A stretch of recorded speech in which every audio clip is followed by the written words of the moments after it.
para a silepse. Silepse é um tipo de concordância em que o termo flexionado, podendo ser verbo, adjetivo ou pronome, ele concorda com as ideias de número, gênero ou pessoa associadas ao referente do sujeito da oração. Esse tipo de concordância não tem como referência a forma em que se apresenta o núcleo do sujeito, mas sim a ideia associada ao sujeito da oração. Por isso, a silepse é conhecida como concordância ideológica. Por quê? Porque é uma concordância de ideia. Silepse é um tipo de concordância em que o termo flexionado, vejamos lá, pode ser verbo, adjetivo ou pronome. Ele vai concordar com ideias de número, gênero ou pessoas associadas ao referente do sujeito da oração. Aí esse tipo de concordância não tem referência à forma em que se apresenta o núcleo do sujeito, mas sim com a ideia. Ela é uma figura de linguagem, mas que está relacionada com a concordância ideológica, a concordância de ideias. Vamos ver aqui no exemplo para ficar mais fácil.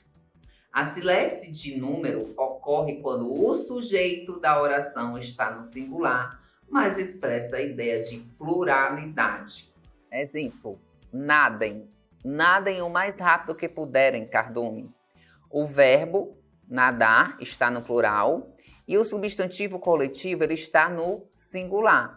Note que o substantivo coletivo cardume tem a forma singular, mas recupera um sentido coletivo, que é o de peixes.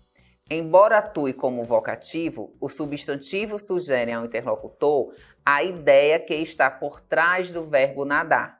Assim, é o mesmo que dizer: nadem, nadem o mais rápido que puderem, peixes. Então, quando eu estou analisando a silepse de número, que ocorre quando o sujeito da oração está no singular, mas expressa a ideia de pluralidade.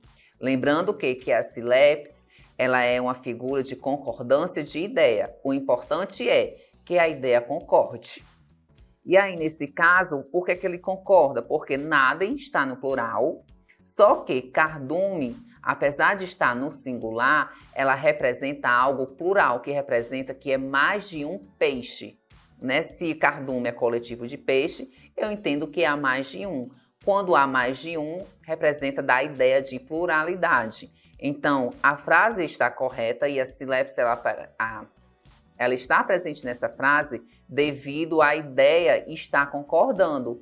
Por mais que esteja no singular, há uma ideia de pluralidade.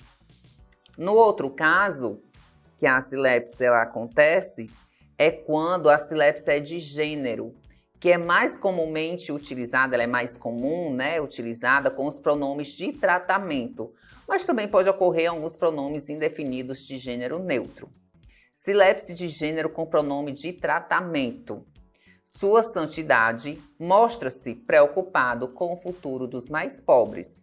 Nós podemos ver que o pronome de tratamento é Sua Santidade, está no gênero feminino, e que o adjetivo é preocupado e está no masculino, mas que há uma concordância de ideia. Sua Santidade mostra preocupado com o futuro dos mais pobres.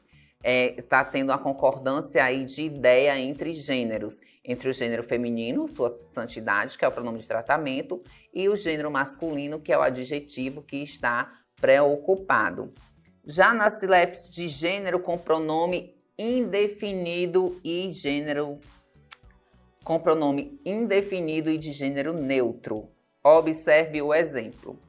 Conheço alguém que gostaria muito que você a chamasse para jogar cartas. Nesse caso, o alguém é um pronome indefinido, é um pronome neutro, e o a é o pronome pessoal do caso oblíquo feminino. Apesar de eu ter um neutro e um feminino, eu consigo ter a concordância de ideias. Conheço alguém que gostaria muito que você a chamasse para jogar cartas. Agora nós iremos para o terceiro caso quando há ocorrência de silepse. A silepse de pessoa ocorre quando o locutor falante aparece incluído em um sujeito na terceira pessoa do plural. Exemplo: peço todos os pais de família para que nos unamos contra a violência nas escolas. Peço para todos os pais de família para que nos unamos contra a violência nas escolas.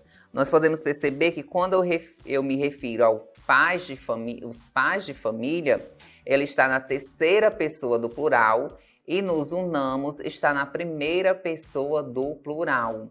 E quando é que isso acontece? A silepse de pessoa, ela ocorre quando o locutor ou falante, ele aparece incluído em um sujeito na terceira pessoa no plural. Então, nesse caso, nós percebemos que os pais de família estão na terceira pessoa do plural, que no caso, eles. Peço a todos eles para que nos unamos contra a violência nas escolas. Então, a silepse, ela acontece de três maneiras. Ela tem a primeira, que nós acabamos de ver, que é essa daqui. A silepse de número ocorre quando o sujeito da oração está no singular, mas expressa a ideia de plural. A segunda, que a silepse de gênero é mais comum utilizada com os pronomes de tratamento, mas também pode ocorrer com alguns pronomes indefinidos de gênero neutro. E a terceira e última, que é quando a silepse de pessoa, é quando o locutor ele aparece incluído em um sujeito, sempre na terceira pessoa do plural. Então, são essas três ocorrências, são esses três casos que eu encontro a silepse. Silepse de pessoa, silepse de gênero e silepse de número. Lembrando que a silepse é concordância de ideias, tá certo? Temos outra figura agora, que é a anáfora.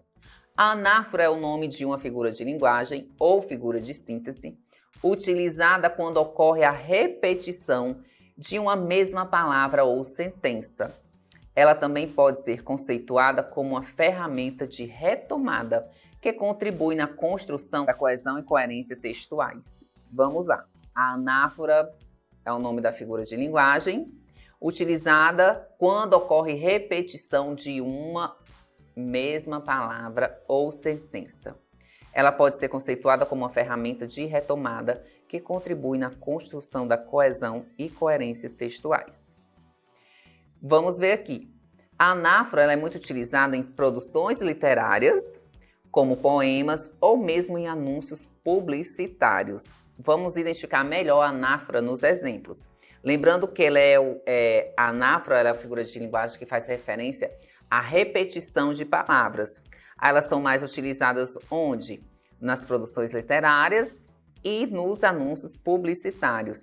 Quem nunca viu esse anúncio aqui, ó? Peça batom, peça batom, peça batom, peça batom.